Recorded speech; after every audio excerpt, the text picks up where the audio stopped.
Hook and Big Promise, 0137. Welcome, friends. Today you won't just hear a biography.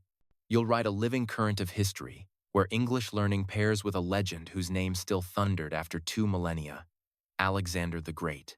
Picture a commander who never lost a battle, a king who stitched frontiers into roads and turned hesitation into momentum, a leader whose courage was not noise but control. This story is your classroom and your compass. Vocabulary forged in strategy, grammar tempered by decision, fluency pushed forward by narrative speed. We will move from Pella's stone-bright courtyards to deserts that scrape the sky, from a philosopher's lamplight to a general's map, from prophecies whispered in palaces to orders barked under banners. You'll meet a boy trained to rule, a teenager who tamed a storm on 4 legs, a young king who silenced rebellion with a lightning march, and a conqueror who tested empires as if they were bridges. But you'll also meet the man behind the bronze, the thinker who believed hearts must be ruled before lands, the friend who could regret, the ruler who learned that power is heavier than armor. This is not merely a sequence of battles. It is a study in the soft skills that hard victories require: clear vision, disciplined attention, timing, persuasion, and the long patience of logistics. As you listen, your English will stride with him, phrases marching in formation, idioms flanking meaning, key words taking the high ground, and your sense of history will stop being a list and start being a living landscape. By the end, you'll not only know where Alexander led his men, you'll see why he led their hopes, and you'll carry a new toolkit for ambition, strategy, and disciplined courage. Alexander arrived in 356 BC at Pella under a sky crowded with signs. Olympias dreamed a thunderbolt struck her womb, welding mortal life to a blaze of intention. Philip II envisioned sealing it with a lion's emblem, a picture of fearless rule. Priests read meaning in these as farmers read weather. A child bright as lightning, brave as a lion, stamped for dominion. That same day, the temple of Artemis at Ephesus burned. Skeptics called it coincidence. Believers called it announcement. Philip wasn't hunting for any son. He was forging a successor who could finish the project of turning rugged Macedonia into a machine for empire. Olympias, wrapped in ritual and rumor, moved like a walking prophecy, telling the boy he was born for a horizon, not a bed of roses. Whisperers spun meaning out of smoke, courtiers traded looks like messages, and even lullabies sounded like oaths. With such portents, a cradle felt like a command tent. The household expected not comfort but campaign, not a prince who might grow into power but a spark the world itself seemed ready to feed. From the first breath, the child's timeline was framed by destiny's vocabulary: lion, lightning, rule, and the palace air learned to measure footsteps against a distant drum. Philip hired Aristotle not to polish manners but to shape a mapmaker of realities. And for 3 intense years, the philosopher poured tools into a mind already wired for reach. The curriculum was a campaign plan: science for measuring nature's ribs, philosophy for testing ideas to the bone, politics for reading the temperature of cities, literature for storing moral weather, the art of war for turning bravery into a disciplined instrument. Through Homer's Iliad, Achilles stepped from poetry into practice, a model of blazing purpose that Alexander tucked into his kit like a talisman. He kept the poem as other men kept family letters. Yet the sharpest gift was not content but lens. A king rules hearts to rule land. He persuades before he commands. He sells a future people can picture. The student learned to sort signals from noise, to time decisions like a musician placing a note, to balance mercy with deterrence, and to view culture as a supply line. When he left the classroom, he carried more than quotes. He carried a way of thinking that welded story to strategy, turning vision into logistics and ideals into blueprints. Education didn't blunt his edge. It honed it, teaching him that conquest begins with clarity and ends with administration, and that the mind must arrive before the army. He would remember this whenever a road needed building, a city needed founding, or a people needed persuading to join rather than merely submit. When a black stallion raged through Philip's court, tossing veterans like straw, most saw raw power. Alexander saw cause. At 12, he turned the horse toward the sun, erased the shadow that spooked it, and waited with patience steadier than any rope. Then he mounted seat quiet, hands sure, and rode agreement into mastery. Silence fell where chaos had been, and Philip's pride became a prophecy. Macedonia is too small for you. Find a kingdom worthy of your greatness. In that moment, the boy rehearsed future campaigns. Diagnose before force, change the angle before breaking the will, treat fear as a problem of light. Bucephalus would carry him over continents, but the real mount was insight, the habit of reading the hidden hinge that swings events. While others fought shadows, he repositioned the sun, and the court learned that leadership is often the art of changing conditions so problems can be solved with less blood. At 16, he was already a commander who preferred angles to noise, timing to thunder, and soldiers loved him because victory arrived with fewer broken bodies. Then the ground split. Philip was assassinated, rumor smeared walls with suspicion, and 20-year-old Alexander faced a fork rule. A small, safe Macedonia, or claim the map. He chose the world. Rivals smelled youth and moved. Nobles calculated whether treason would pay. Neighboring states flexed. Alexander answered with motion rather than mourning, executing betrayal, even when the names were heavy with seniority, making loyalty the only accepted coin. Thebes read his age as permission to rebel. He marched before their votes were tallied, shattered their walls, and leveled the city to write policy in stone. Resist and be erased. The message sprinted through Greece. Athens and Sparta measured survival against pride and bent. Greece, once a chorus of rival voices, fell under one conductor's baton, and the young king turned to a stage large enough for his tempo, Persia. But before crossing, he tuned the instrument, settled borders, secured supply lines, placed garrisons like anchors, and took stock of the men who would carry his name where maps thinned. The consolidation was swift, cold, and strategic. Inside Macedonia, he trimmed the branches where treason nested, replacing uncertain nobles with tested hands and binding allies through marriage, hostages, and the steady rhythm of pay. He toured the Greek cities not as a tourist but as an auditor, confirming garrisons, adjusting tribute, and restoring order where factions threatened to ferment into revolt. His use of speed as a message: march fast, strike once, finish, kept conspiracies from breathing. He understood that fear, when paired with justice, could stabilize a volatile map. Thebes' destruction wasn't mere anger. It was policy meant to preempt a chain reaction.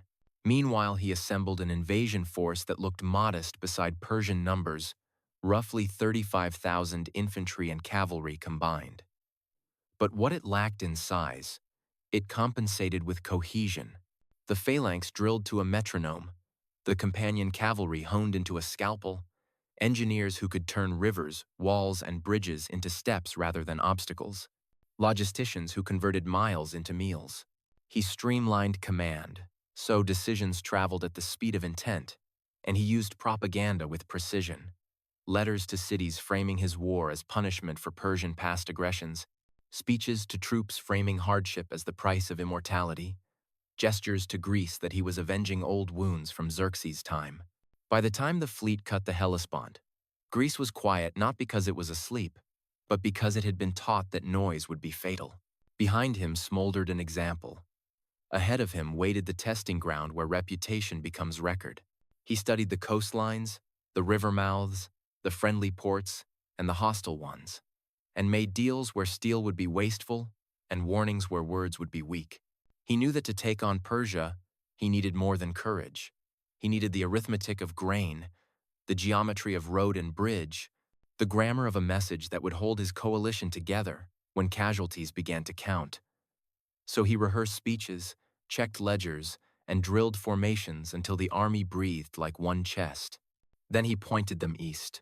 Persia I, point of no return and Granicus crossing into Asia.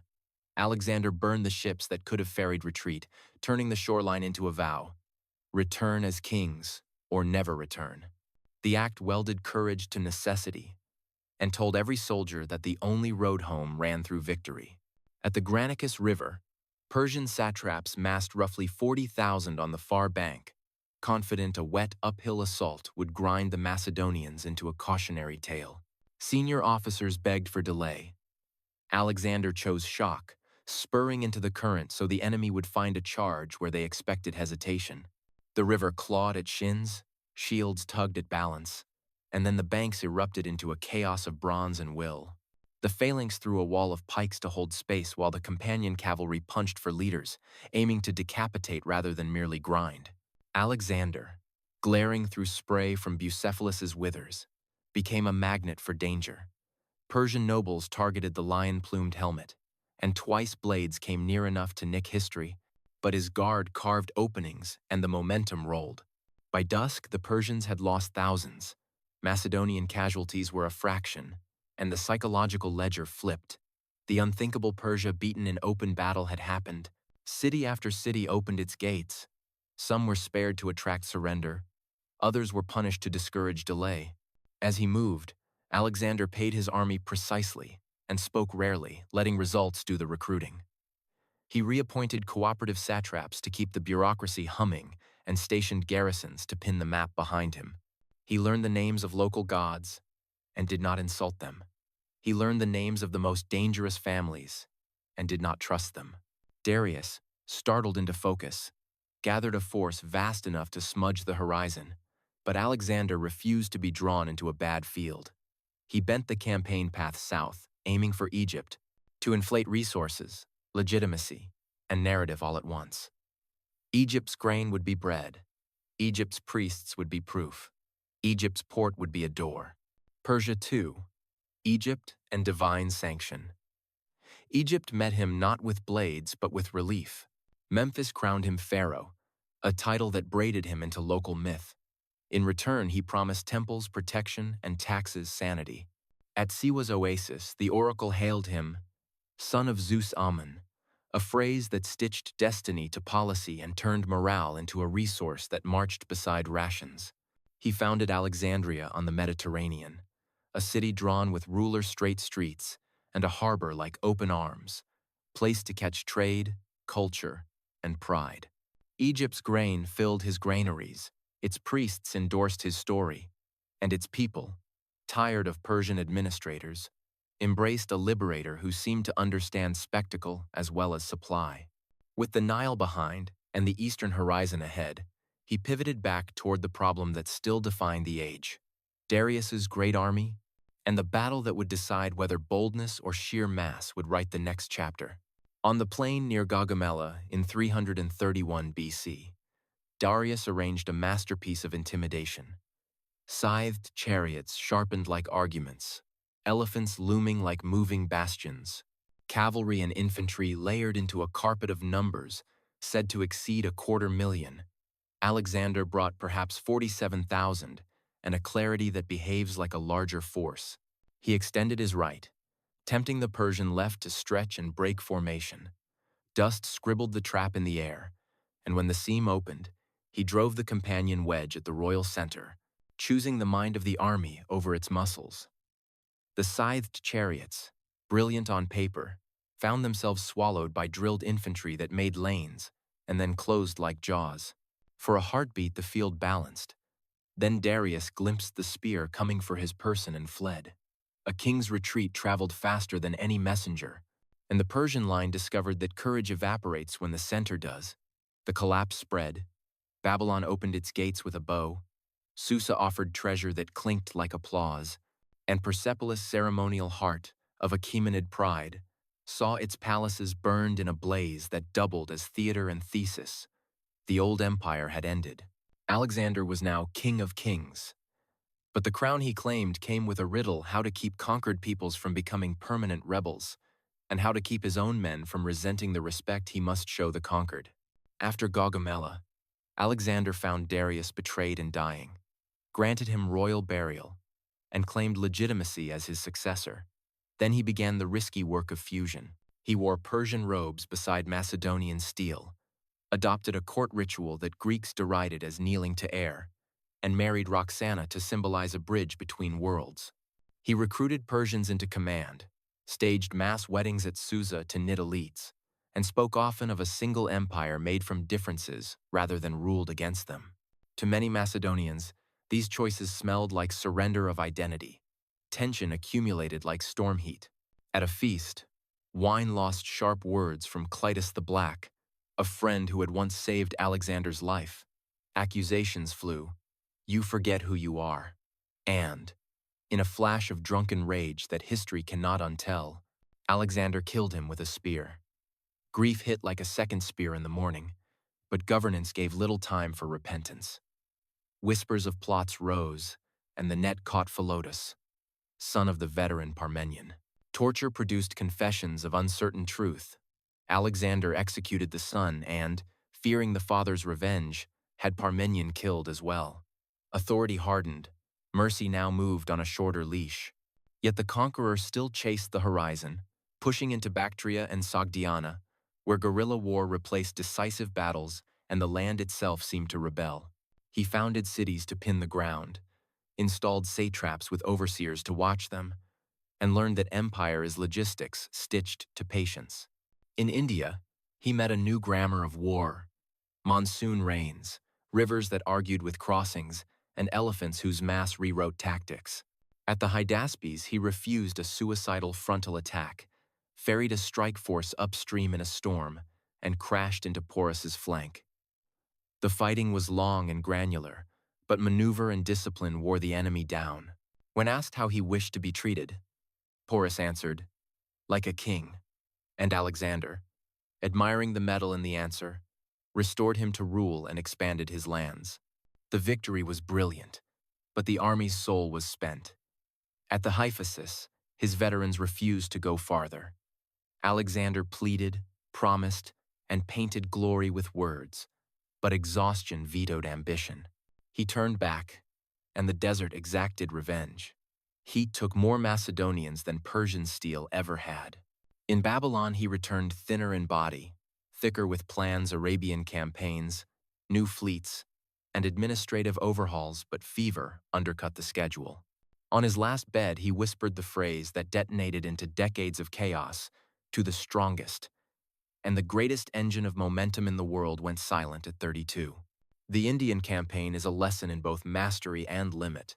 Alexander displayed his finest problem-solving camouflage marches in rain, night crossings, decoys to pin Porus, while the real blow fell from an unexpected angle, infantry holding a line against elephant charges, cavalry slicing for the command spine.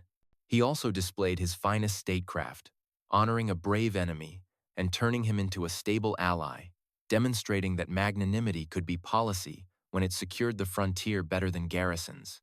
But the environment wrote in its own ink: monsoon mud that ate wheels, jungles that swallowed columns, distances that turned supply into prayer.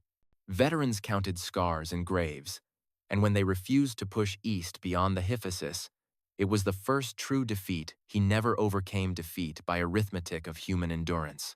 The retreat through Gedrotia was a crucible of thirst and judgment. He shared water with his men, sometimes pouring a cup to the ground, to show that no one drank while all were dying of dry mouths.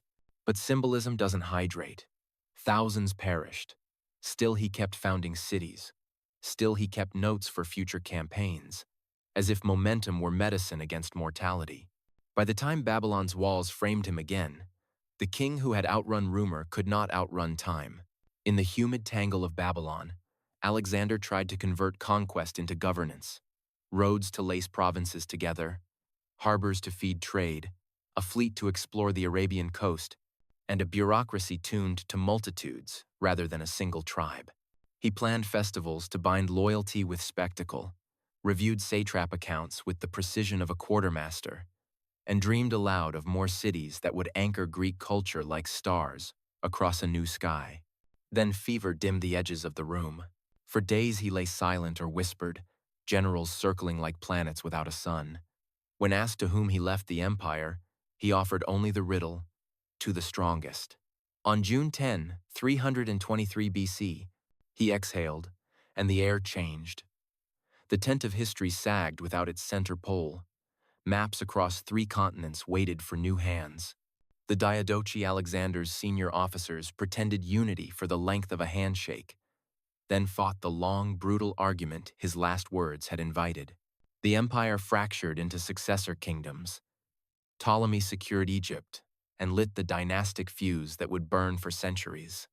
Seleucus shaped a realm from Persia to parts of India. Antigonus and his line wrestled for Macedonia and Greece.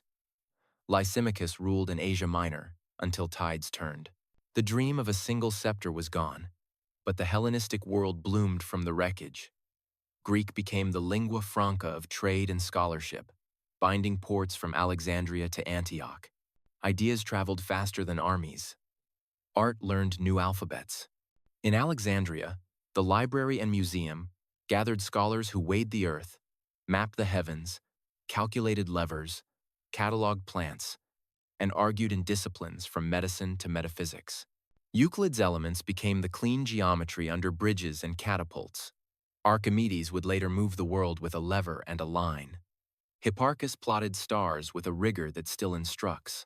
Cities wore Greek architecture like new skin columns, theaters, stoves, while local styles threaded back, producing hybrids from Bactrian coins to Gandhara's serene Buddhas with Hellenic drapery.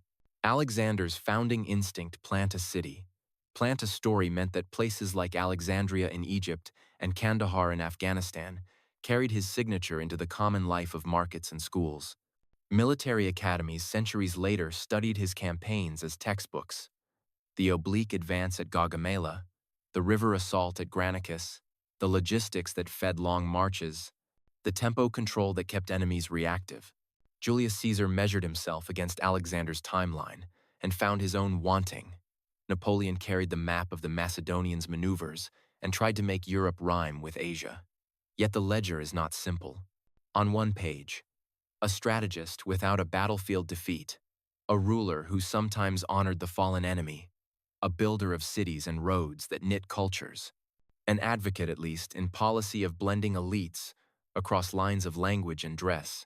On the other page, a conqueror whose victories cost oceans of civilian lives, a king who executed friends and mentors under the shadow of suspicion, a ruler whose late paranoia cut loyalty into silence, an arsonist of Persepolis whose flame still argues with historians.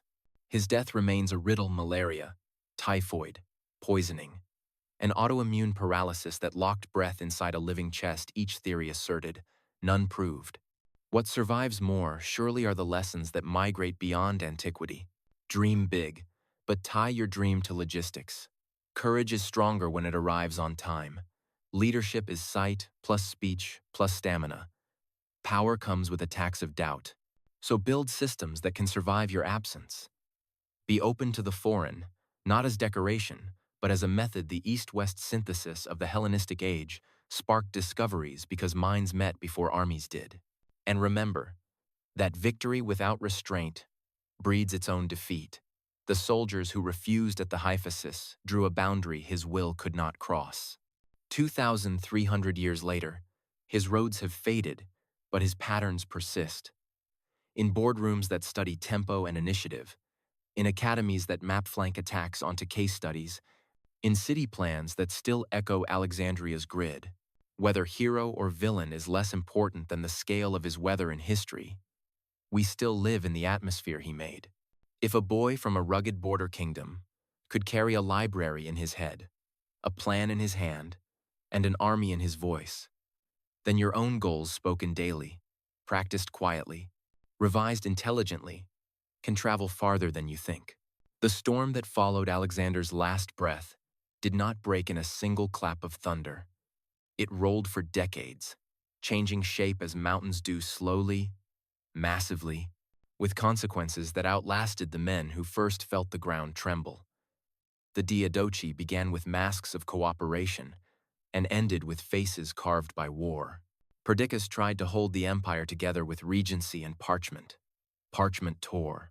Eumenes, a Greek without a royal pedigree, fought with a mind like a whetstone, outmaneuvering tougher men until treachery trapped him. His story became a manual on how intellect can win battles, but not always survive politics. Ptolemy, practical as a harbor, moved quickly to secure Egypt, the granary that could feed armies, and the crossroads that could collect tribute. There he wrote not only laws but history. commissioning narratives that framed Alexander as both model and mirror, a move as strategic as fortifying a frontier. Seleucus, patient and expansive, carved a serpent-shaped realm that reached from the Tigris toward the Indus, a necklace of cities and roads that taught cartographers new habits. Antigonus, monophthalmos, one-eyed and unblinking, dreamed of reunifying the whole, his very ambition proof that the empire Alexander imagined still breathed in the imaginations of those who divided it. Yet even his boldness succumbed to coalition. Lysimachus held Thrace and parts of Asia Minor like a man holding a wolf by the ears too dangerous to keep, more dangerous to let go. His end proved that crowns with many borders have many fronts. Each general minted coins bearing his image, and, often, Alexander's symbols. Currency became a classroom where subjects learned whose face fed their markets and whose legend justified new taxes. In these years, maps looked like weather reports, with pressure systems of loyalty and revolt drifting, colliding, breaking, forming again. Cities switched hands like arguments that would not settle. And still, culture moved faster than armies. Greek words became receipts and poems, commands and jokes. Traders haggled in a tongue that Homer would recognize, even as their goods and gods acquired local accents. In Alexandria, scholars gathered scrolls as if the future could be purchased by weight. Librarians designed systems to find facts before memory failed. Mathematicians turned ships and siege machines into problems of pure thought. Physicians dissected, cataloged, and argued, while philosophers tested logic like bridges. The museum was not a temple to the past, but a workshop for tomorrow. There, inventors warmed their hands over the friction of debate. There, historians experimented with causation, as if it were an instrument. There, translators placed foreign texts on a Greek grid so ideas could march from one culture to another, with less friction and fewer wounds. The Hellenistic cities were theaters where identities performed. In Antioch, you could eat a Macedonian supper beneath a Syrian sky, then walk past an Egyptian shrine and a Persian relief to hear a cynic crack jokes about kings. In markets, statues stood with one foot in marble Greece and the other in local stone. On coins, Heracles flexed beside deities whose names Greek mouths mangled, but Greek hands honored with sacrifices. Meanwhile, technology did not stay still. Siegecraft refined torsion engines. Engineers learned to throw stones farther and more accurately, to bridge ravines with prefabricated ingenuity, to drain swamps that made armies sick and citizens miserable. Astronomy codified regularities. The eye can sense, but the mind must count. Star charts improved navigation, and better navigation meant trade routes that threaded seas with a tighter stitch. Even the concept of the city matured. Grid plans made space navigable, aqueducts made growth sustainable, theaters made speech public, and stoves incubated gossip into policy. The Hellenistic world was not a mirror, but a mosaic, and mosaics endure because no single tile carries the whole picture. Rome, still a disciplined upstart during Alexander's life, studied these patterns with ambition's patient curiosity. Later, when Roman legions crossed into Greek theaters, they pilfered more than statues they adopted: systems, roads, and rhetoric. Julius Caesar's envy of Alexander's early achievements was not childish comparison, but a syllabus. He learned that speed breeds surprise, that mercy breeds loyalty when well-timed, and that roads, more than swords, hold empires together. Centuries later, Napoleon read the same text and tried to add a French footnote. His column maneuvers wore a Macedonian echo, and his fatal march into Russia illustrated a lesson Alexander had learned and respected: climate, distance, and supply teach kings manners.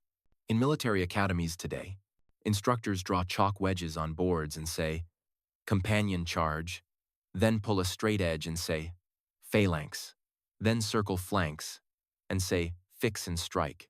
And cadets begin to recognize that tactics are languages with dialects.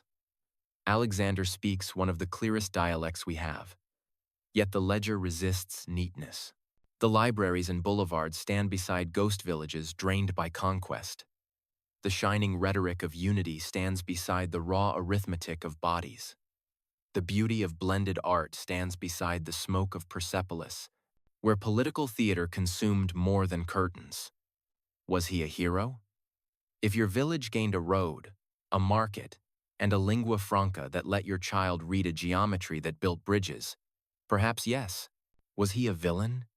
If your village burned or your sons were conscripted into a war that painted your horizon in someone else's colors, perhaps yes. Wisdom requires holding both truths without letting either cancel the other. And then there is the question of his death, a fog that will not lift. Ancient sources list fevers, pains, and paralysis. Some whisper poison, others cite disease. And modern diagnosticians propose syndromes with names he could not pronounce. The more we study, the more the mystery behaves like a mirror, showing us the limits of certainty and the temptations of narrative. Perhaps this is fitting. A man who defied boundaries in life defies conclusions in death. What then? Are the portable lessons the ones you can pack in a modern backpack and carry onto your own battlefields of career, study, relationships? First, dream like a king but plan like a quartermaster. Grand aims without grain are theater. Grain without aim is drudgery. Second, recruit culture as an ally. Alexander's fusion policy, clumsy and cruel in places though it was, understood a principle many leaders ignore. People fight for identities, not just incomes. If you acknowledge, include, and elevate, you can govern with fewer shackles and more signatures. Third, master tempo. He controlled when battles began, where they were fought, when pressure spiked, and when it cooled. In today's terms, this is calendar dominance, deciding the meetings that matter, and the deadlines that drive outcomes. Fourth, protect truth tellers. Alexander's murder of Clytus reads like a red warning label. A leader drunk on victory or wine can silence the very instruments that keep him in tune. Fifth, share hardship. When he poured precious water onto blazing sand rather than drink while his men suffered, he bought loyalty with thirst. Symbolism is not substance, but in moments of crisis it can buy time for substance to arrive. Sixth, know when to stop. The refusal at the hyphasis was a democratic veto from men who had purchased the right to say no with years of flesh. Leaders who ignore those vetoes do not merely court mutiny, they court history's contempt. Seventh, leave tools, not just trophies. Alexandria outlasted Persepolis because libraries survive fire better than palaces survive principle. Knowledge reproduces while gold merely transfers. Finally, guard your succession. To the strongest sounds epic. It functions like acid. If the system depends entirely on your sinew, you are not building an empire but conducting a solo. Build a structure that can lift without you. Then you have built something that deserves to last. 2,300 years later, teenagers still meet Achilles in classrooms, and some of them feel a spark that makes them read late under blankets. Some of them hear Alexander's hooves in the hallway of their ambitions. None of us will redraw continents, but all of us will face shadows that panic our inner horses, turn them toward the Sunday. None of us will command phalanxes, but all of us will pick teams, train them until they move like intention made visible. None of us will find Alexandria, but all of us can find a habit, a daily page, a weekly plan, a monthly review that becomes a city for your future self to live in. You do not need a crown to learn from a king. You need a horizon and the discipline to walk toward it. If you remember only one sentence from this long march of names and numbers, battles and dates, let it be this. Greatness is less a miracle than a method vision stated. Resources counted, allies respected, corrections welcomed, and steps taken again, again, again. That is why Alexander's story, for all its smoke and blood, still instructs. He is not merely a glittering exception. He is a map of what focused humans can do when they bend time to purpose. So carry the map and step. Consider also the quiet revolutions in thought that thrived in the echo of his campaigns. New schools took root in the churn of peoples and ports. with Stoics teaching that virtue and self-command could make a city inside a single breast, Epicureans arguing for measured pleasure and freedom from fear, and skeptics reminding the victors and the vanquished that certainty is fragile and must walk humbly. In Alexandria, scholars did not only collect scrolls, they translated them, and the Septuagint Hebrew scriptures rendered into Greek became a bridge by which ideas crossed seas without ships, a testament to how a lingua franca can carry faith as efficiently as freight. The lighthouse of Pharos threw its long arm across the harbor at night, a monument that turned engineering into geography and made safe the tracks of commerce. Its light was more than navigation. It was a signature that said cities can be instruments as well as addresses. Standard coinage simplified exchange, weights and measures found common tongues, merchants linked spice from Arabia, glass from Sidon, papyrus from Egypt, and textiles from India, into chains of value that taught distant strangers to depend on one another. In the Northeast, Greco-Bactrian and later Indo-Greek realms mixed pantheons and aesthetics with an inventiveness that still surprises museum-goers. Greek drapery falling over Buddhist calm, foreign gods appearing in familiar profiles, local myths retold with imported postures. Technology, too, made quiet bets on the possible. The Hellenistic impulse toward mechanism geared models of skies, water organs, temple doors that breathed open when fires heated hidden chambers, inspired later tinkerers, and hinted that nature might be persuaded by rules rather than appeased by ritual. Even farming absorbed innovation. Screw pumps lifted water where backs once broke, and better presses made oil and wine flow with less waste. Education changed its posture. Instead of sages speaking to small circles, institutions welcomed cohorts, cataloged knowledge, and debated method as fiercely as they debated meaning. The practice of hypothesis and proof did not spring whole from one head, but in this milieu, it found allies, tools, and habits. Politics learned to scale. City councils ruled citizens who carried passports of the mind, in addition to passports of birth. People could adopt a Greek way of arguing in assemblies, without surrendering the foods, festivals, and lore that made them local. Identity became layered rather than exchanged, and layered identities tend to trade more and fight less until kings demand otherwise. Not all arcs curved upward. Slavery underwrote many of these achievements, and the markets that hummed with philosophy also rang with the sale of lives. The same ships that carried scrolls sometimes carried chains. The lesson is not to cancel what was built, but to count honestly what it cost. Inherited benefits obligate us to wiser bargain, making now. If you manage teams or teach classes today, you inherit the Hellenistic experiment each time you ask people of different backgrounds to row in cadence. Set a clear star like Alexander did, but couple it with structures that outlast charisma. Define shared terms the way coinage defines value. Build a space like the Stoa where dissent can shade itself without withering. Calibrate speed. He prized tempo, yet his worst choices were made when hurrying outran hearing. Guard the archives. The burning of a palace wins a morning headline. A library wins a century. Respect local gods translated to modern projects. This means honoring the symbols and rituals that give groups dignity, whether that is a code-based naming convention, a holiday schedule, or a neighborhood's taste in how a new building meets the street. Learn from failure without glamorizing it. The Gedrosian March was not a necessary ordeal, but a costly miscalculation, and the only noble thing it can give us now is caution. Beware of flattery masquerading as loyalty. Replace yes, men with brave editors who tell you when your metaphorical spear is already in your hand.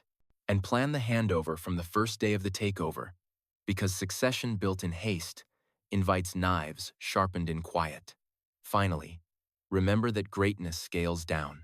You may never redraw a border, but you can redraw a daily routine. You may never found Alexandria, but you can found a personal library and a habit of sharing. You may never command a phalanx, but you can assemble a circle of peers who make each other braver and more precise. The method is portable.